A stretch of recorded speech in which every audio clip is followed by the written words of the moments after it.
Hello all, మేము రీసెంట్గా కాణిపాకంకి వెళ్ళాము. ఈ వీడియోలో మా ట్రిప్ అండ్ స్టే యొక్క డీటెయిల్స్ చూసేద్దాము.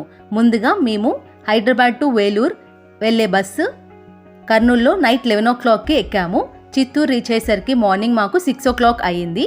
ఇక్కడ నుండి డైరెక్ట్గా కాణిపాకంకి బస్సెస్ ఎవ్రీ 15 minutes అవైలబుల్ ఉన్నాయి.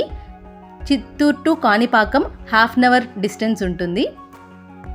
కాణిపాకంలో బస్ దిగిన తర్వాత వాకబుల్ డిస్టెన్స్లో మేము ఆర్యవైశ్య సత్రంకి వెళ్ళాము. ఇక్కడ ప్రీ బుకింగ్ అలో లేదండి. అక్కడికి వెళ్ళి రూమ్ అవైలబిలిటీ చెక్ చేసుకొని మనము స్టే అయితే చేయొచ్చు.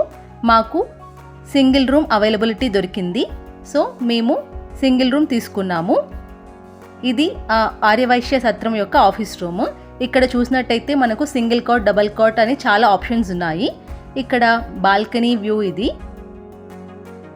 ఇక్కడ సత్రం వాళ్ళు బ్రేక్ఫాస్ట్ ప్రొవైడ్ చేయట్లేదు, ఓన్లీ లంచ్ అండ్ డిన్నర్ మాత్రమే ప్రొవైడ్ చేస్తున్నారు. బట్ ఫుడ్ మాత్రం చాలా టేస్టీగా ఉంది. మాకు ప్రొవైడ్ చేసిన రూమ్ వచ్చేసి ఇది. రూమ్ అయితే బాగానే ఉండింది. ఇక్కడ మేము ఫ్రెష్ అయ్యి తర్వాత వినాయకుడి టెంపుల్కి వెళ్ళిపోయాము. చూసారా ఇక్కడ వ్యూ ఎంత బాగుందో. ఇక్కడ గుడి ముందు కొనేరు ఉంది. ఇక్కడ వాటర్ ప్యూర్గా చాలా నీట్గా ఉన్నాయి. నాకైతే చాలా బాగా నచ్చింది వ్యూ. టెంపుల్ లోపల మొబైల్ అలో ఉండదు కాబట్టి లోపల ఫొటోస్ తీయలేదు.